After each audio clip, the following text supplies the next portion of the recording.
আসসালামু আলাইকুম রহমতুল্লাহি ওয়া বারাকাতুহু। হিন্দু ভাইদের যুবদের আদাব। বাংলাদেশ জামাত ইসলামের সম্মানিত আমির ডাক্তার শফিকুর রহমান তিনি জাতির উদ্দেশ্যে স্পষ্ট ঘোষণা করেছেন এবং চ্যালেঞ্জ দিয়েছেন যে বাংলাদেশ জামাত ইসলামে কোনো চাঁদাবাজ, সন্ত্রাসী, দখলবাজ, ইজারাদার এবং বাস, টেম্পো স্ট্যান্ড এবং দলিল অফিস দখলকারী কেউ নেই। আসুন বাংলাদেশ জামাত ইসলামীর আমিরের সম্মানিত দেশটা আমিরের দুর্নীতিতে বক্তব্য ভরে আমরা গেছে। শুনে আমার বিচার ইচ্ছা হয় মাঝে করে মাঝে গাড়ি থেকে আমরা নেমে সিদ্ধান্ত নিব আমি আমার ন্যায়ের দোকানি পক্ষে, ভাইদেরকে জিজ্ঞেস সত্যের করি পক্ষে, যে আমরা আমাদের শান্তির দলের কেউ পক্ষে, এখানে আপনাদের সকলের কাছে ন্যায্য চাঁদা চাইতে অধিকার আসে কিনা। লাভ করে সেই পক্ষে আমরা আমি কাজ দোকানের করব ভিতরে ইনশাআল্লাহ। আলাদা নিয়ে জিজ্ঞেস করি, আমাকে কানে কানে বলেন, কেউ শুনবে না। যদি ওই রকম কেউ থাকে তার নামটা শুধু আমাকে বলেন, বাকিটা আমাদের কাজ। আমার ইচ্ছা হয় আমি গিয়ে জিজ্ঞেস করবো মানুষগুলো, সময়ের অভাবে পারি না। আমরা উন্মুক্ত আহ্বান দিয়ে রেখেছি, এরকম যদি কোনো দুর্বৃত্ত আমাদের নামে কেউ অপকর্ম করে মেহরবানি করে আমাদেরকে জানাবেন।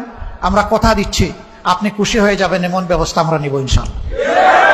ধরে নেন যে আমাদের কেউ প্রধানমন্ত্রী হয়ে গেলেন, প্রেসিডেন্ট হয়ে গেলেন, তিনি অপরাধ করলে তাকেও আইনের আওতায় আনা হবে ইনশাআল্লাহ। যে অপরাধে সাধারণ মানুষকে আনা হয়, একই অপরাধে কোনো ইম্পিউনিটি তিনি পাবেন না, কোনো দায় মুক্তি পাবেন না, তাকেও আইনের আওতায় আনা হবে।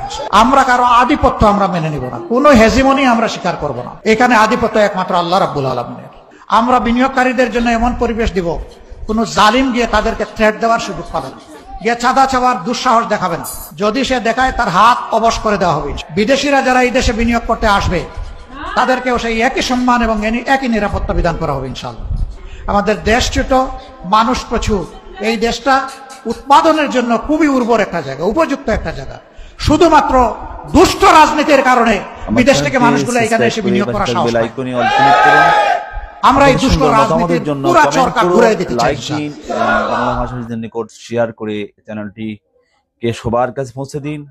আমরা আছি সত্যের পক্ষে, ন্যায়ের পক্ষে, ইসলামের পক্ষে, সারা বাংলাদেশের ধর্মবর্ণ মানুষের অধিকারের পক্ষে।